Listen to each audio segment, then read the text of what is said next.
আসসালামু আলাইকুম। কেমন আছেন সবাই? আশা করি যে যেখান থেকে ভিডিওটি দেখছেন ভালো আছেন, সুস্থ আছেন।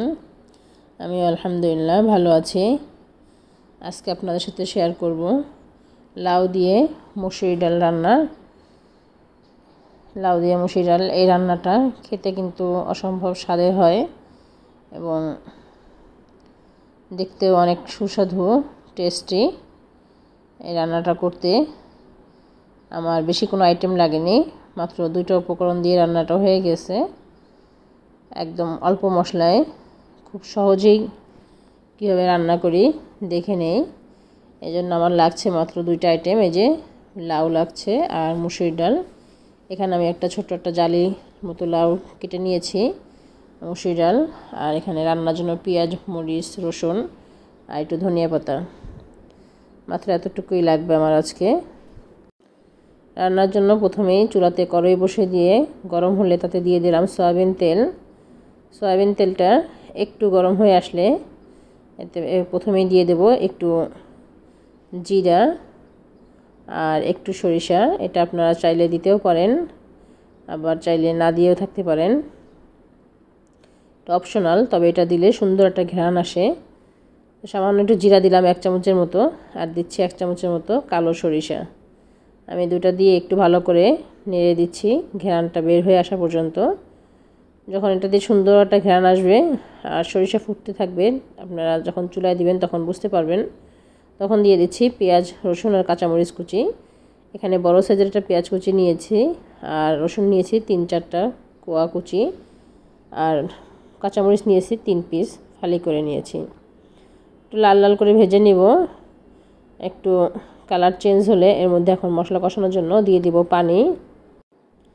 তারপর দিয়ে দিচ্ছি সামান্য মরিচের গুঁড়ো 1/2 চামচেরও কম, লবণ স্বাদ মতো, হলুদের গুঁড়ো 1 চামচের মতো, আর দিয়ে দিচ্ছি একটু জিরা বাটা। এগুলো দিয়ে আমি এখন মশলাটাকে খুব ভালোভাবে কষিয়ে নিব। মশলাটা যখন কষানো হয়ে যাবে, তেলটা উপরে ভেসে উঠবে, তখন আমি এর মধ্যে যে ডাল ভিজিয়ে রেখেছিলাম সেই ডালটা পানি ঝরিয়ে দিয়ে দিলাম। আমি এখানে মুসুর ডাল আগে ধুয়ে ভিজিয়ে রেখেছি আধা ঘন্টা আগে। এখন এই ডাল দিয়ে খুব ভালোভাবে আবারও কষিয়ে নেব মশলার সাথে। 2-3 মিনিট দাঁড়িয়ে থেকে কষিয়ে নিয়ে যখন মশলার সাথে ডালটা খুব ভালোভাবে কষানো হয়ে যাবে, তখন এর মধ্যে দিয়ে দেব কুটে রাখা লাউটা দিয়েও আমি এখন খুব ভালোভাবে কষিয়ে নিব ডাল আর মশলার সাথে একসাথে। এটা একটু সময় নিয়ে কষাতে হবে। আমি এখানে আর কোনো পানি ব্যবহার করব না। এখন ভালোভাবে কষিয়ে দিয়ে মিশানো হলে 2-4 মিনিট দাঁড়িয়ে থেকে কষিয়ে নিয়ে এরপর এটাকে ঢেকে দিব।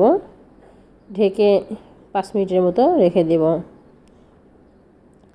5 মিনিট পরে চলে আসলাম। ঢাকনাটা তুলে আপনাদেরকে দেখিয়ে দিই। এখনও কিন্তু আমার লাউ থেকে পানি বের হয় নাই, কিন্তু কিছুটা হলেও নরম হয়েছে লাউ। এখন আমি এই পর্যায়ে আরও নেড়ে চেড়ে আর একবার মিশিয়ে দিয়ে আমি ঢেকে 5 মিনিটের জন্য আবারও এটা কষিয়ে নেব। ভালোভাবে নেড়ে চেড়ে মিশিয়ে দিয়ে আমি ঢেকে দিলাম। ঢেকে কষাতে দেবো আরও। আর এই পাশে আমি একটু পানি গরম দিয়েছি লাউ তরকারিতে দেওয়ার জন্য। 5 মিনিট পর ঢাকনা খুলে নিয়েছি। দেখেন লাউটা কিন্তু অনেকটাই নরম হয়ে এসেছে, হয়তো দেখেই বুঝতে পারছেন। আর কিছুটা মাখা মাখাও হয়ে এসেছে, হালকা পানি ছেড়েছে। আমি এটাকে আবারও ভালোভাবে মিশিয়ে নিচ্ছি। মিশিয়ে নিয়ে পাশে যে পানি গরমটা দিয়েছি, এই পানিটা ফুটে আসা পর্যন্ত আমি আরেকবার ঢেকে দিব, তাতে করে তরকারিটা একটু ভালো করে সেদ্ধ হবে আর লাউটা একটু নরম হয়ে আসবে। এই পর্যায়ে লাউ যতটা নরম হবে কষানোটা কিন্তু ততই ভালো হবে, আর এটা টেস্টও বেশি আসবে।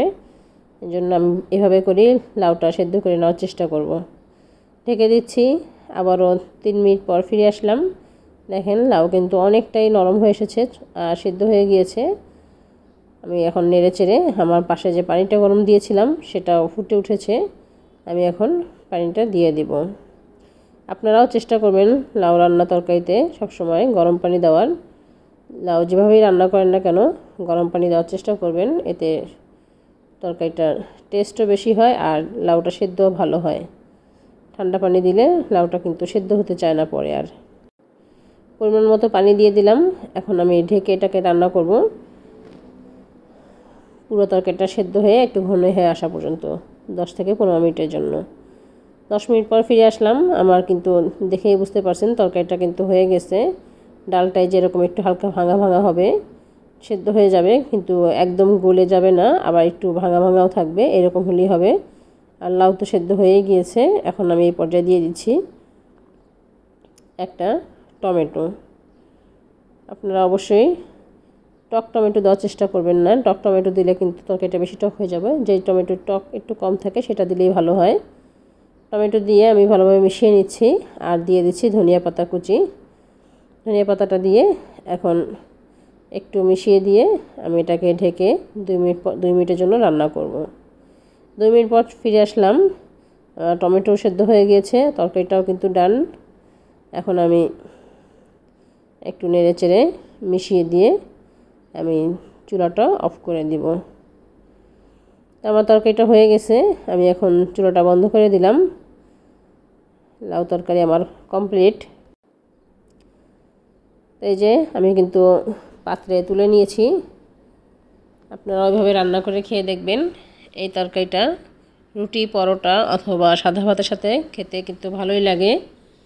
এভাবে রান্না করে দেখতে পারেন।